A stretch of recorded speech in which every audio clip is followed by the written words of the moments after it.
Assalamualaikum warahmatullahi wabarakatuh. Alhamdulillahilladzi ja'alana wa iyyakum min ibadihi sholihin.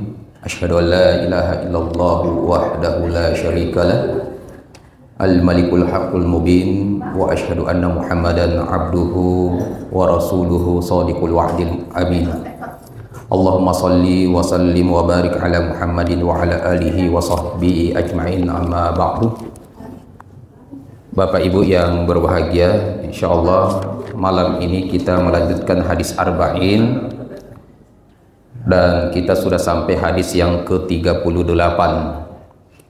Hadis yang ke-38 dengan tema meraih cinta Allah dengan ibadah. Ya, meraih cinta Allah dengan ibadah. Dari tema ini bisa kita pahami bahwa untuk memperoleh cinta Allah Subhanahu wa taala yaitu dengan melaksanakan ibadah, dengan melaksanakan perintahnya dan menjauhi larangannya. Ya, untuk mendapatkan cinta Allah.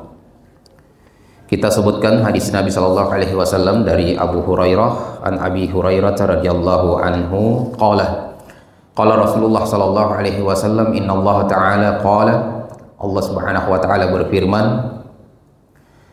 man 'adali waliyan faqad adantuhu bil harbi wa ma taqarraba ilayya 'abdi bi syai'in ahabba ilayya mimma aftaratuhu alaihi ولا يزال عبدي يتقرب إلي بالنوافل حتى أحبه فإذا أحببته كنت سمعه الذي يسمع به وبصره الذي يبصر به ويده التي يبطش بها ورجله التي يمشي بها ولئن سألني لأعطينه ولئن استعاذني لأعيذنه. Rawahul Bukhari. Hadis yang diriwayatkan oleh Imam Al-Bukhari rahimahullah ta'ala. Dari sahabat Rasulullah yang mulia Abu Hurairah mengatakan Rasulullah sallallahu alaihi wasallam bersabda, innallaha ta'ala qala, bahwa Allah Subhanahu wa taala berfirman. Ya, ini juga disebut hadis apa itu? Hadis qudsi. Iya. Hadis qudsi. Allah Subhanahu wa taala berfirman, man 'adali waliyan faqad adantuhu bil harbi. Ya, siapa yang memusuhi waliku, maka aku telah mengumumkan perang terhadapnya. Siapa yang memusuhi waliku, maka aku telah mengumumkan perang terhadapnya. Wa ma taqarraba ilayya 'abdi bi syai'in ahabba ilayya mimma aftaratuhu alaihi. Dan tidaklah seorang hamba mendekatkan diri kepadaku dengan sesuatu yang lebih aku cintai daripada ia melaksanakan kewajiban. Ya, sampai di sini dulu. Yang pertama adalah wali Allah. Siapa itu wali Allah? Yang kata Allah Subhanahu wa taala, siapa yang memerangi waliku, maka aku umumkan, kata Allah, saya mengumumkan perang terhadapnya. Nah, siapakah wali Allah Subhanahu wa taala tersebut?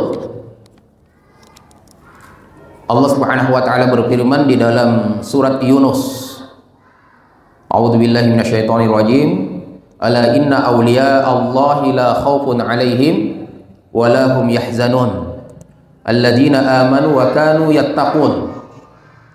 Wali-wali Allah Subhanahu wa taala itu adalah mereka yang tidak pernah takut untuk hari masa depannya. Walahum yahzanun, dan tidak pernah bersedih atas yang mereka tinggalkan di dunia. Ya. La khaufun alaihim, mereka tidak pernah merasa takut masa depannya. Masa depan yang dimaksud hari kiamat.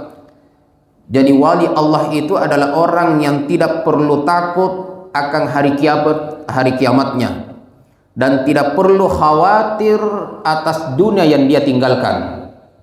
Artinya wali Allah itu kalau meninggal, Bapak Ibu, ya Dia sudah meninggalkan dunia, tidak perlu khawatir atas apa yang ditinggalkan di masa lalu dunia. Dan dia tidak akan perlu takut akan masa depannya, yaitu akhirat. Siapakah mereka? Alladzina amanu wa kanu yattaqun. Merekalah orang-orang yang beriman kepada Allah dan juga bertakwa kepadanya. Dan juga bertakwa. Inilah merekalah wali Allah Subhanahu wa taala sesungguhnya, yaitu orang yang taat melaksanakan perintah Allah Subhanahu wa taala, yang beriman dan yang bertakwa. Mereka yang percaya dengan ketakwaannya, keimanannya kepada Allah, sehingga tidak perlu takut akan masa depannya, yaitu hari kiamat setelah dunia ini. Kenapa? Karena orang yang bertakwa kepada Allah, orang yang beriman kepada Allah, yang menjalankan setiap perintah Allah dengan baik dan menjauhi larangannya, balasannya adalah surga nanti setelah dunia ini, pada hari kiamat. Sehingga mereka tidak perlu takut dengan masa depannya, yaitu hari kiamat. La khaufun alaihim walahum yahzanun. Tidak perlu takut dengan masa depannya dan tidak perlu khawatir dengan masa lalunya. Masa depan ini akhirat, hari kiamat, dan masa lalu adalah dunia yang dia tinggalkan. Ya.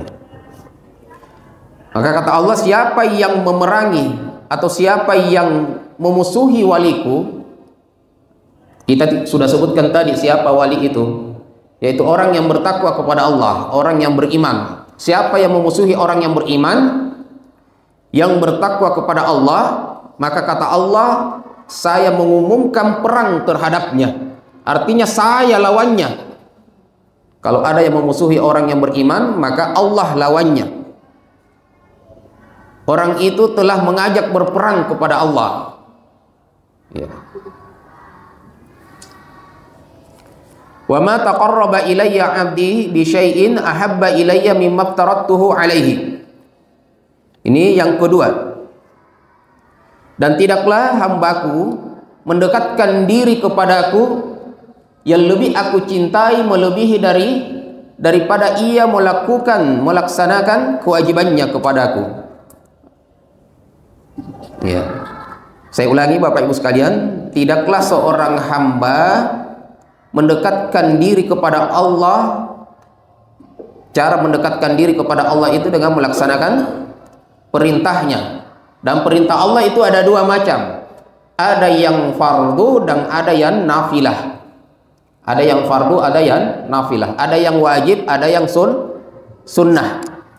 Dan kata Allah, yang paling aku cintai dari seorang hamba yang mendekatkan diri kepada Allah adalah ketika dia mendekatkan diri kepadaku, kepada Allah, dengan melaksanakan yang fardu.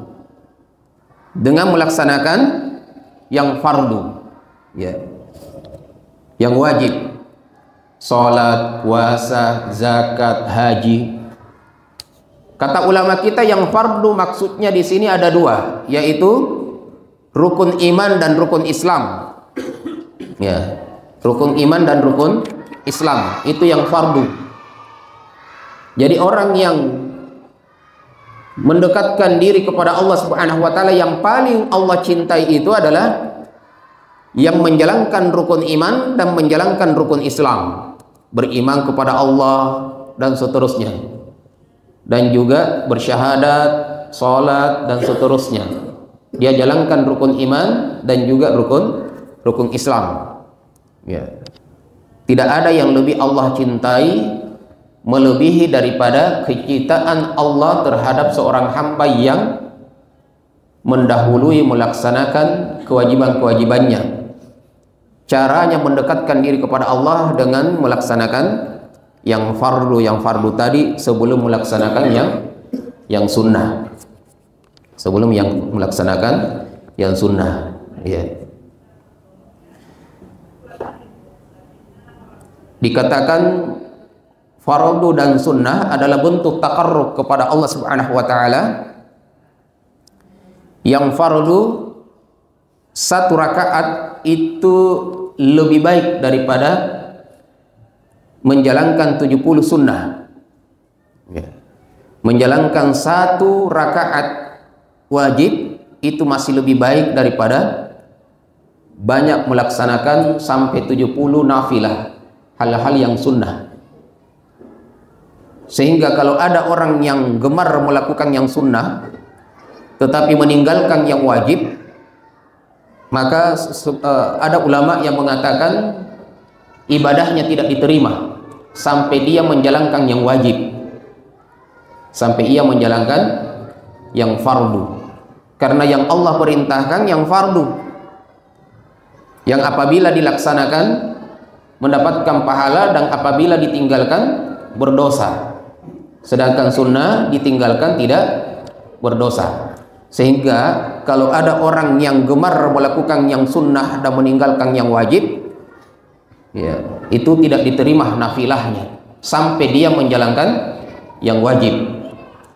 Tapi saya yakin Bapak Ibu sekalian, orang yang menjalankan yang sunnah tentu tidak meninggalkan yang wajib. Tapi logikanya seperti itu, bahwa betapa tingginya melakukan yang wajib. Jadi kalau kita ingin meraih cinta Allah Subhanahu wa taala, maka mendekatlah kepada Allah. Dan cara yang terbaik yang paling Allah cintai seorang hamba mendekatkan diri kepada Tuhannya adalah dengan menjaga kewajibannya kepada Allah. Setelah itu baru yang sunnah. Setelah itu baru yang sunnah. Ya.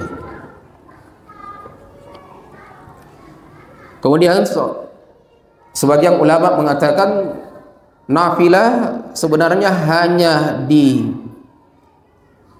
disunnahkan kepada orang yang sudah menjalankan yang fardu.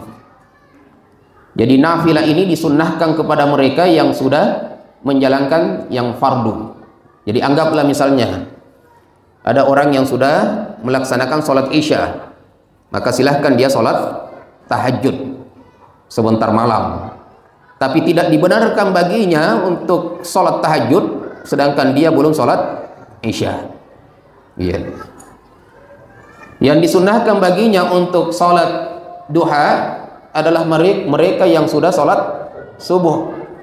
Tidak disunnahkan baginya untuk menjalankan yang sunnah sedangkan kewajibannya belum dilakukan. Kira-kira seperti itu Bapak Ibu sekalian. Iya. Bapak Ibu yang dimuliakan oleh Allah Subhanahu wa taala, kemudian kata Allah dalam hadits qudsi, "Wala yazalu 'abdi yataqarrabu ilayya bin nawafili hatta uhibbahu." Dan hambaku akan terus mendekatkan diri kepadaku dengan melakukan sunnah-sunnah, nawafil, ibadah-ibadah sunnah sampai aku mencintainya.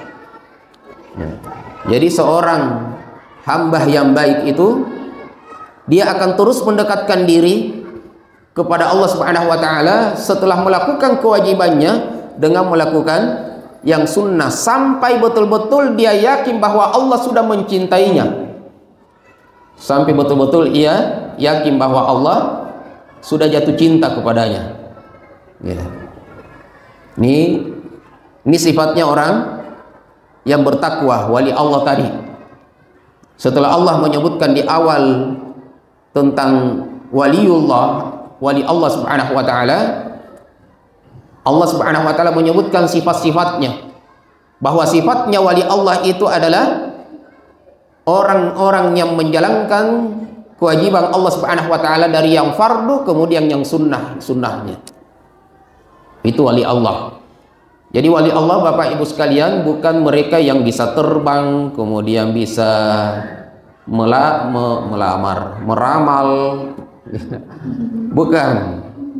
Ya, tapi wali Allah itu adalah yang bertakwa kepada Allah Subhanahu wa taala. Siapapun bisa menjadi wali Allah. Jadi, siapapun bisa menjadi wali Allah. Bapak Ibu bisa menjadi wali Allah. Ya. Kalau beriman dan bertakwa menjalankan setiap perintah Allah Subhanahu wa taala dengan baik. Ya. Jadi kata Allah Subhanahu wa taala, hambaku akan terus mendekatkan diri bertakarrub kepada aku dengan menjalankan yang sunnah-sunnah. Tentu seorang yang bertakwa itu tidak akan cukup dengan menjalankan yang fardu. Mereka akan terus bertakarrub kepada Allah, mendekatkan diri kepada Allah Subhanahu wa taala. Setelah melakukan kewajiban, dia akan lakukan lagi yang sunnah-sunnah. Ya. Dia akan terus mencari hatta uhibbahu, sampai betul-betul aku menaruh cinta kepadanya, sampai betul-betul aku mencintainya. Fa idza ahbabtuhu, apabila aku sudah mencintainya, kata Allah, kuntu sam'ahu alladhi yasma'u bihi, ya, maka saya menjadi pendengarannya yang dia pakai mendengar. Ini butuh penjelasan sebentar Bapak Ibu ya. Maka saya akan menjadi pendengarannya yang dia pakai mendengar.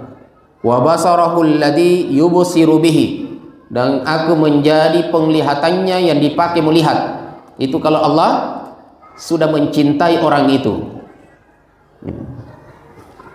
Dan penglihatannya, wa yadahu allati yubtishu biha, dan aku menjadi tangannya yang dia gunakan untuk apa?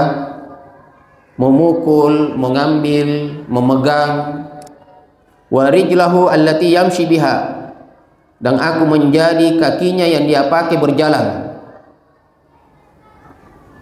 Nah, apa maksudnya di sini? Apakah betul Allah akan menjadi kaki kita, tangan kita, mata kita, pendengaran kita?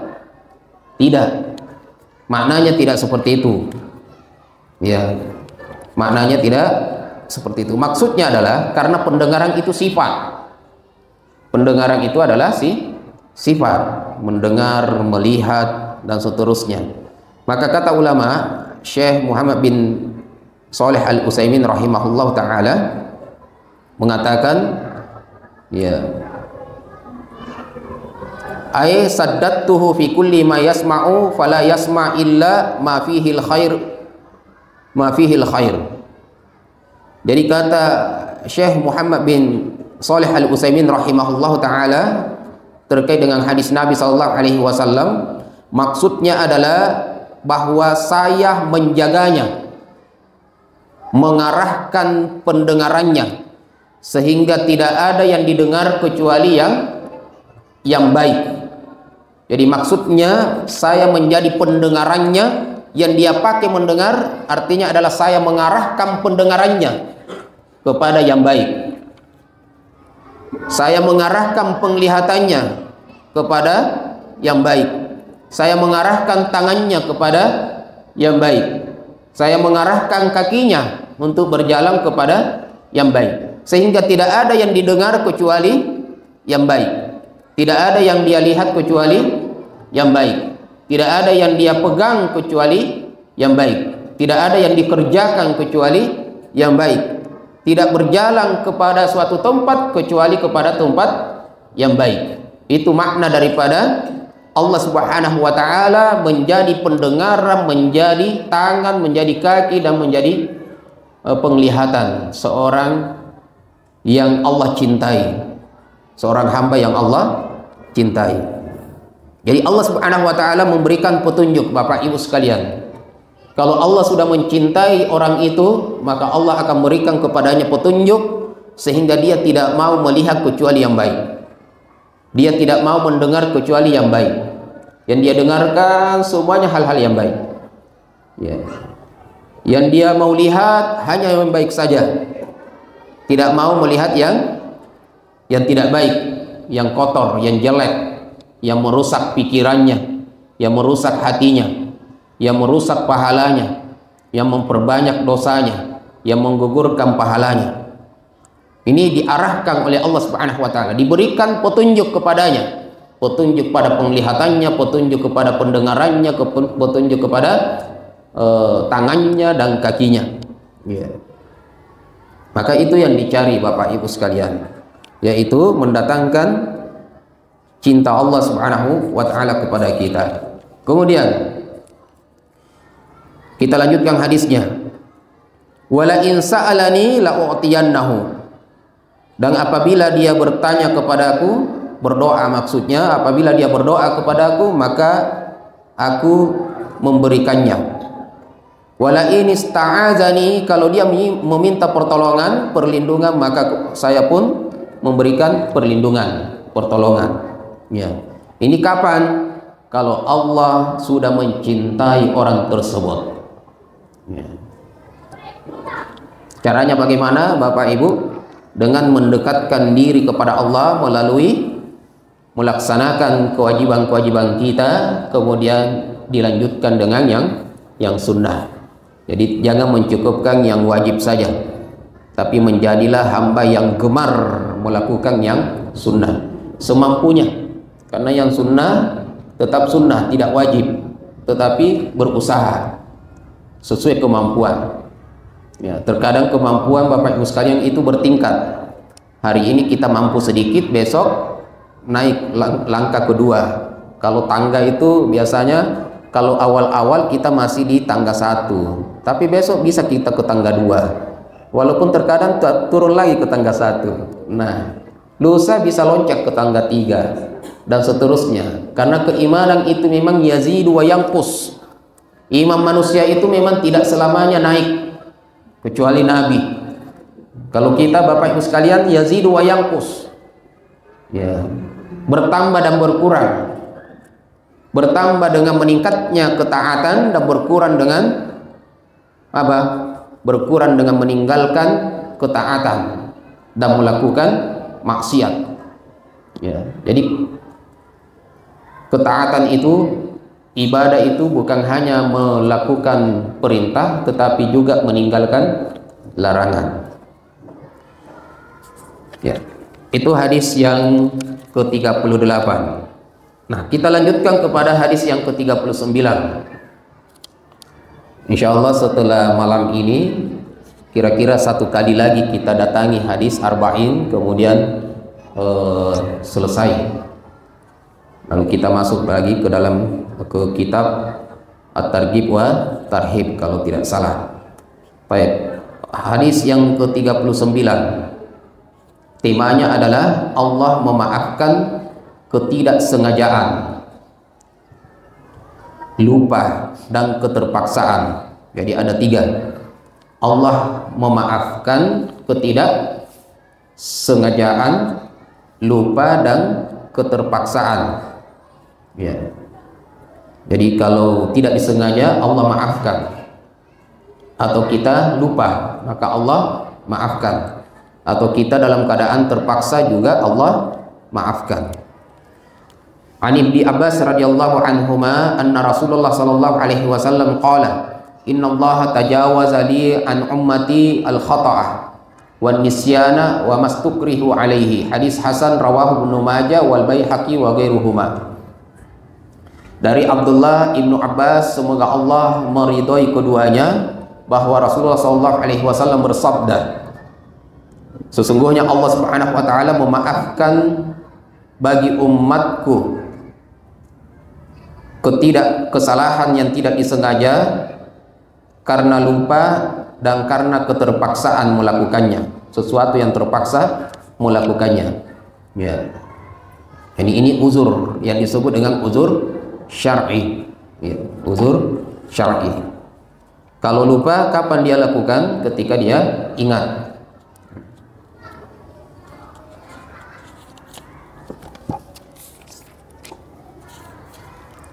Baik.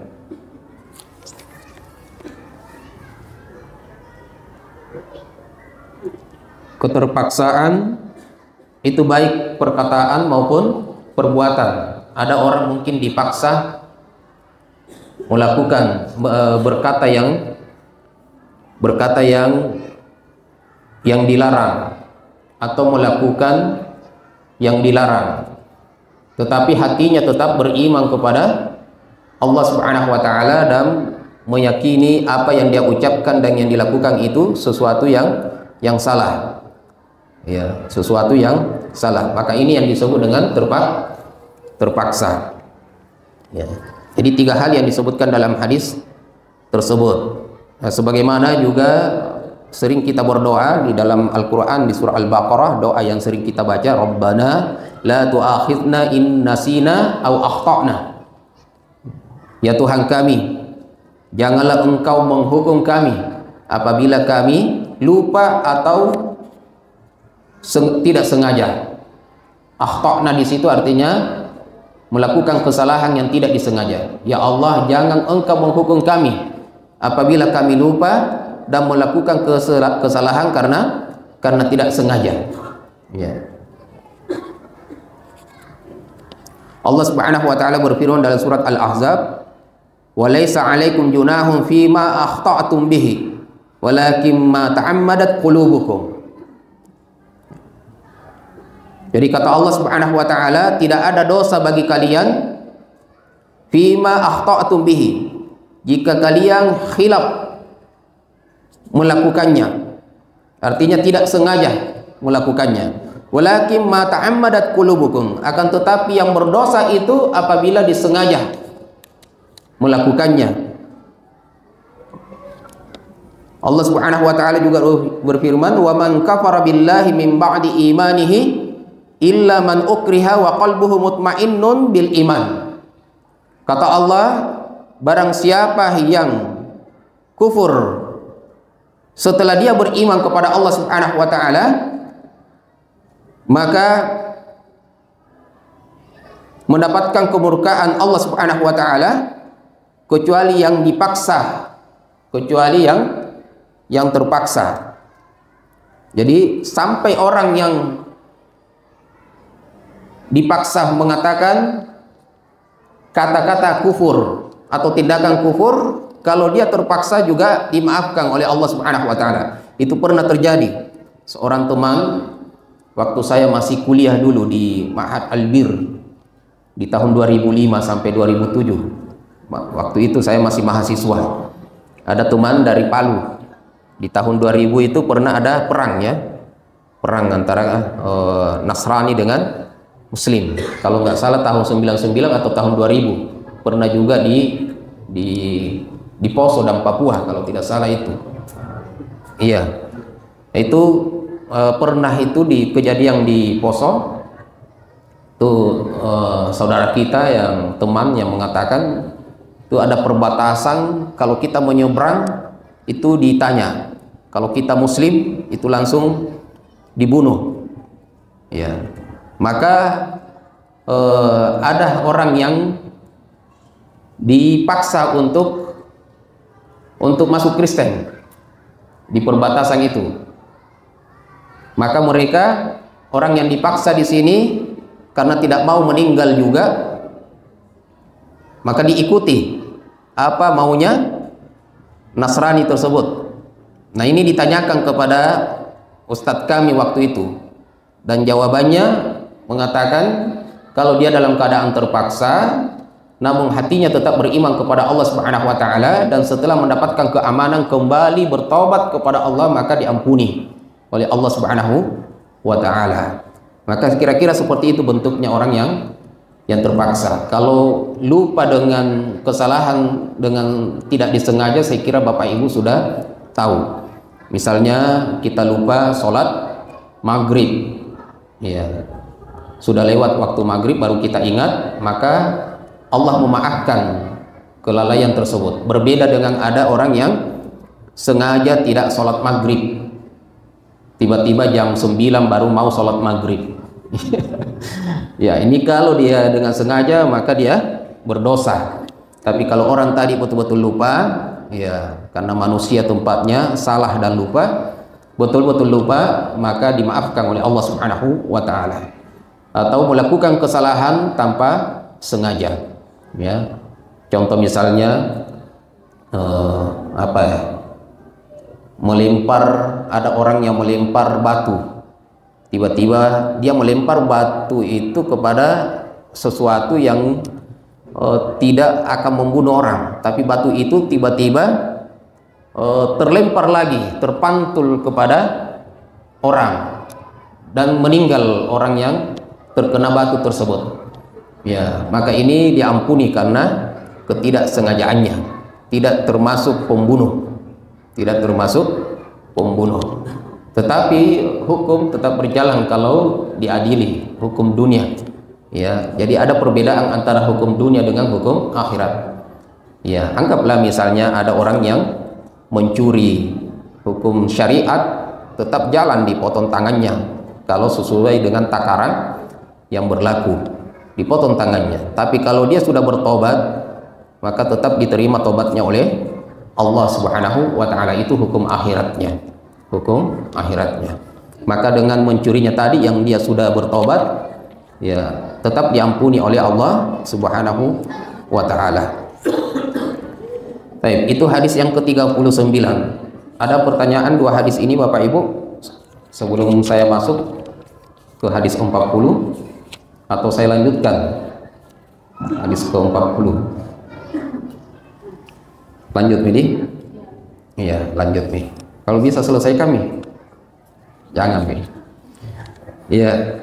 Hadis yang ke-40, jadilah orang asing di dunia dan musafir yang lewat, atau musafir yang lewat. Nah, ini temanya bagus Bapak Ibu. Artinya apa? Sudah bisa tangkap di sini? Jadilah orang asing di dunia. Seperti apa orang asing di dunia? Atau musafir yang lewat. Artinya adalah bahwa dunia ini sementara, seperti orang asing. Artinya dunia ini bukan milik kita. Kita adalah orang asing. Seperti menjadilah seorang musafir. Artinya bukan mukim. Dunia ini bukan tempat tinggal kita, tapi seorang musafir yang sekedar lewat. Yang setelah dunia ini, itulah tujuan akhir kita. Jadi dunia ini Bapak Ibu sekalian itu sekedar hidup kita di dunia ini sekedar seperti apa? Musafir yang hanya lewat, kemudian kita tinggalkan, ya. Jadi jadilah orang asing di dunia. Artinya dunia bukan segala-galanya untuk kita, dan bukan selama-lamanya. Jadilah orang pendatang di Makassar. Artinya Makassar bukan tempat tinggal kita, misalnya. Makassar bukan daerah kita. Ya, kamu harus pulang kampung. Jadilah orang asing di Makassar. Jadilah orang lain di rumah. Artinya di rumah tersebut Anda hanya sebagai tamu. Harus tinggalkan rumah itu, jangan sembarangan. Jadi kalau kita menjadi orang asing di dunia ini, jangan sembarangan di dunia. Ya, ada hukum yang berlaku. Jadi kalau kita sekedar tamu di rumah, itu ada hukum yang berlaku, nggak sembarang masuk di kamar, nggak sembarang berbuat. Nah, begitu juga. Karena dunia ini adalah kita hanya sebagai orang, seperti orang singgah, maka apa yang berlaku di dunia ini itu kita harus taati hukum-hukumnya. Ya. Jadilah orang lain di rumah. Artinya jadilah tamu. Jadilah musafir yang hanya lewat. Bahwa dunia ini bukan tempat tinggal kita selama-lamanya. Ya, musafir Bapak Ibu, kalau ada orang Papua datang ke Makassar mau ke Jakarta, maka Makassar ini hanya tempat transit. Ya. Jadi kita ini dari perut ibu kita transit di dunia. Tujuan akhir kita adalah akhirat. Yang insya Allah rumah kita di akhirat itu di mana? Masih bingung di mana rumahnya nanti, Bu? Di surga. Saya kira masih bingung. Masih mau cari rumah di selain surga? Nah, jangan makin cari. Iya. Iya, ada yang mau cari. Hah? Iya. Kita sebutkan hadis Rasulullah sallallahu alaihi wasallam, an Ibnu Umar radhiyallahu anhuma qala akhadha Rasulullah sallallahu alaihi wasallam bimankibayya faqala kun fid dunya ka'annaka gharibun aw 'abiru sabilin. Kata Nabi sallallahu alaihi wasallam, menjadilah di dunia seakan-akan kamu adalah orang asing, au abiru sabil, atau sekedar seorang musafir yang lewat. Itu kata Nabi. Ya. Wa kana Ibnu Umar yaqulu idza amsayta fala tantaziris sabah wa idza asbahta fala tantaziril masa. Abdullah Ibnu Umar mengatakan, apabila kamu masuk di waktu sore, jangan tunggu waktu pagi. Apa yang kita lakukan? Beramal yang bisa kita lakukan hari itu. Jangan menunda-nunda. Manfaatkan waktu. Mau membaca Al-Quran di waktu sore, dia bilang besok pi. Ya, tiba-tiba meninggal malamnya. Tidak jadi baca Quran. Jadi kata Abdullah Ibnu Umar, idza amsayta fala tantaziris sabah. Kalau sudah masuk waktu sore, jangan tunggu waktu pagi. Karena waktu kita itu adalah sore itu. Pagi itu belum tentu milik kita. Ya. Wa idza asbahta fala tantaziril masa. Dan apabila kamu berada di waktu sore, waktu pagi, maka jangan tunggu sampai sore. Ini yang sering kita lupa terkait yang seperti ini, Bapak Ibu sekalian. Seakan-akan kita lebih tahu tentang umur kita daripada Allah. Seakan-akan kita tahu sekali bahwa hari ini kita tidak akan mati. Sehingga gampang sekali menunda. Dan itu sangat sengaja kita. Saya juga begitu, biasa. Iya. Itu sangat disengaja Bapak Ibu sekalian menunda-nunda sebentar pi. Padahal bisa dikerjakan sekarang. Jadi memberikan faedah nasihat kepada kita Bapak Ibu sekalian. Ada hal-hal yang mungkin memang tidak bisa dikerjakan pada waktu ini. Ya, tapi ada yang bisa dikerjakan pada waktu sekarang, tapi kita menundanya di waktu lain. Nah ini seharusnya jangan dilakukan seperti itu. Khususnya, lebih khusus lagi dalam hal ibadah. Contoh misalnya, kita sangat bisa berpuasa sunnah hari Senin. Hari Kamis ini misalnya, saya mau berpuasa sunnah hari Kamis ini. Ya, itu waktu kita yang paling dekat. Karena pekan depannya itu sudah sangat jauh sekali. Paling dekat di hari Kamis ini Bapak Ibu sekalian. Ternyata Allah masih memberikan umur kita sampai hari Kamis.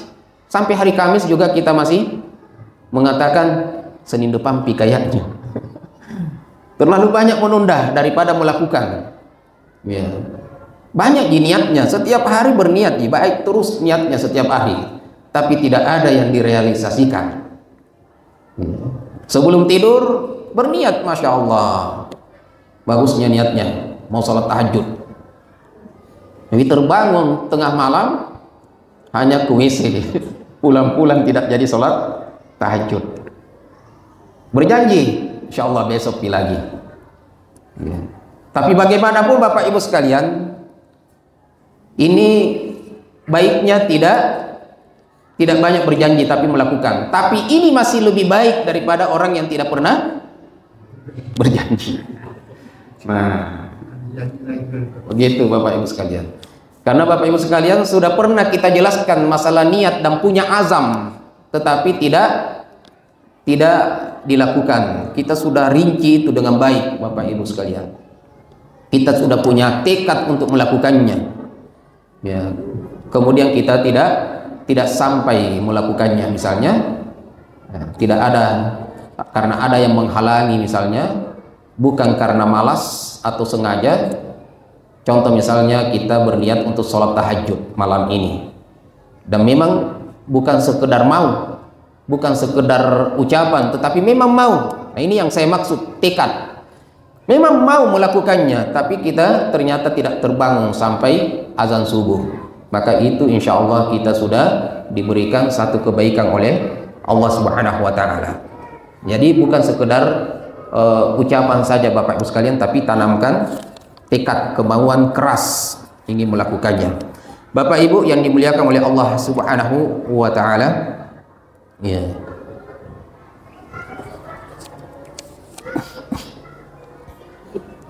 Ya. Kemudian kata ulama kita, ya, Nah, ini masih ada. Wahud min sihhatika limaradika. Dan gunakanlah waktu sehatmu untuk persiapan masa sakitmu. Wa min hayatika limautika. Dan masa hidupmu sebelum kematianmu.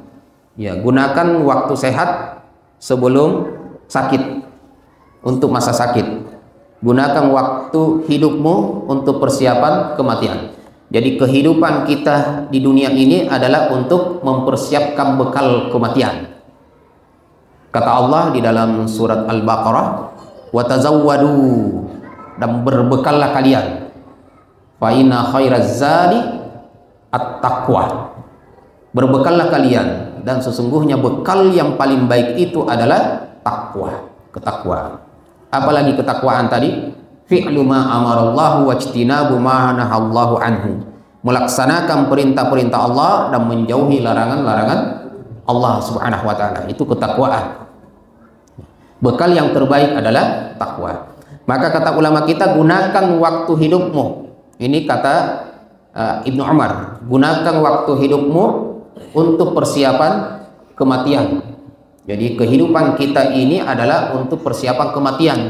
Bukan hidup kita ini untuk hidup selama-lamanya, tapi kita hidup untuk mati, gitu. Begitu Bapak Ibu. Jadi kita hidup untuk mati. Jangan hidup untuk hidup selama-lamanya. Kemudian terakhir, gunakan waktu sehatmu untuk persiapan masa sakitmu. Jadi maksudnya apa di sini? Selama kita masih sehat, ada kemampuan untuk sholat, untuk puasa, untuk bersedekah, di saat itulah kita perbanyak lakukan itu. Ya, persiapan untuk sakit kita artinya karena ketika kita sakit itu badan kita istirahat Bapak Ibu, tidak mampu puasa, tidak mampu berdiri. Maka waktu kita sehat inilah tempatnya untuk banyak beramal ibadah. Persiapan untuk sakit kita, karena sakit itu bagaimanapun maunya, besarnya tekad kita, mau tidak mau kata dokter, istirahat Ki. Ya itu kata dokter, istirahat Ki. Maka paling banyak yang dilakukan orang sakit itu sisa satu yang paling banyak dilakukan, berzikir. Berzikir. Yang lainnya itu sudah sulit. Mau sholat tahajud yang fardu saja sudah dijamak. Ya. Jadi kalau sakit boleh dijamak Bapak Ibu, ya, sholatnya. Tapi jamak bukan jamak qasar. Ya, misalnya maghrib ke isya dilakukan di awal waktu tapi genap 3 dan 4, atau zuhur dengan asar sama-sama 4, bukan seperti musafir 2-2. Ya, saya kira cukup Bapak Ibu sekalian apa yang kita sampaikan. Alhamdulillah kita membaca 3 hadis Nabi Shallallahu Alaihi Wasallam. Sisa 2 hadis insya Allah kita akan lakukan untuk satu pertemuan. Setelah itu kita berpindah kepada kitab yang hadis juga, yaitu At-Targhib wa Tarhib. Kita lanjutkan. Barakallahu fikum wa jazakumullahu khairan. Wassalamualaikum warahmatullahi wabarakatuh.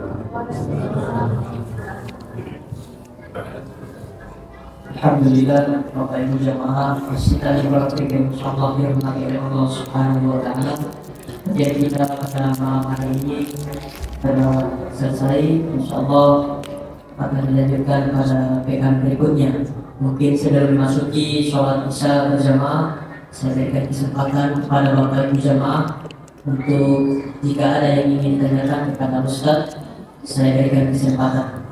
Ya, untuk ibu-ibu. Ya. Terima kasih. Assalamualaikum warahmatullahi wabarakatuh. Assalamualaikum. Saya ditanyakan seperti yang disampaikan oleh Aisyah yang keterpaksaan. Iya. Dan maksudnya ini dipaksa ini yang kita sampai tadi dipaksa ya. Apakah dia dipaksa untuk masuk di agama Islam ini supaya masyarakat bebas, atau dia sendiri mewakili bahwa saya kenal saya supaya lolos? Nah, bagaimana hubungannya dengan dia nggak mengakui yang iman Islam. Nah, itu tadi kalau dipaksa mengakui bahwa saya agama Islam, lalu dia meninggal, berarti dia celaka. Ini bagaimana ini Ustaz? Artinya, walaupun saya dipaksa, walaupun saya harus mati, saya tidak mau keluar dari agama saya. Karena ini tadi aku betul dipaksa untuk mengakui hubungan agama Islam. Ini bagaimana? Saya kira itu, terima kasih. Baik, jadi pertanyaan yang sangat bagus Bapak Ibu sekalian. Ya,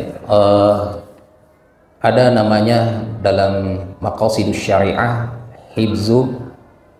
hibzuddin, ada juga hibzun nafs, menjaga agama dan menjaga jiwa. Iya. Kalau dia bisa teguh dengan pendiriannya tadi untuk yang di awal ketika dipaksa untuk masuk Kristen misalnya, dengan ucapan, mungkin ada juga ucapan-ucapan yang harus diucapkan oleh orang Nasrani kalau masuk Nasrani, kemudian diucapkan, dan orang yang pertama tadi yang disampaikan oleh Bapak, kalau saya tidak mau, artinya biarkan dibunuh, maka sebenarnya itu lebih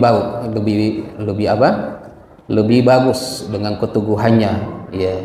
Tetapi tadi ada orang yang kedua juga dimaafkan oleh Allah Subhanahu wa taala ketika dia dalam keadaan tadi yang terpaksa, ya, dengan catatan Bapak Ibu sekalian, hatinya tetap menerima bahwa Islam itulah yang benar, bahwa Islam itulah yang benar, bukan agama yang dipaksa tadi inilah yang benar, tidak. Jadi tidak mengakui, berbeda dengan orang yang masuk Kristen, mungkin Pak yang masuk Kristen yang tidak terpaksa, karena itu semuanya berurusan dengan hati, berurusan dengan hati. Makanya juga kalau kita perlebar, orang munafik juga itu bukan amalan lahirnya yang dinilai oleh Allah Subhanahu wa taala, tapi hatinya. Ada orang yang sholat, masya Allah, mungkin kelihatan lebih khusyuk, tetapi hatinya itu sebenarnya tidak mengakui Islam, maka Allah tetap menilai dia sebagai orang kafir.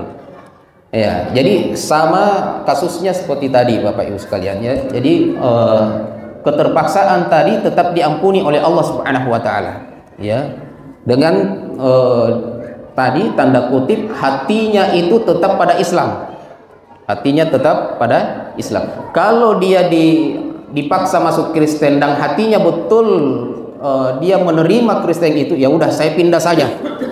Jadi perkataan, perbuatan dan hatinya itu betul-betul sama-sama masuk, maka tentu ini sudah kufur, ya. Tapi orang yang tadi yang kita katakan terpaksa itu adalah orang yang hanya mengucapkan karena untuk menjaga jiwanya, tapi hatinya tetap beriman kepada Allah Subhanahu wa taala, maka orang yang seperti ini yang diampuni, Pak. Iya. Yang orang yang seperti ini yang diampuni. Wallahu a'lam.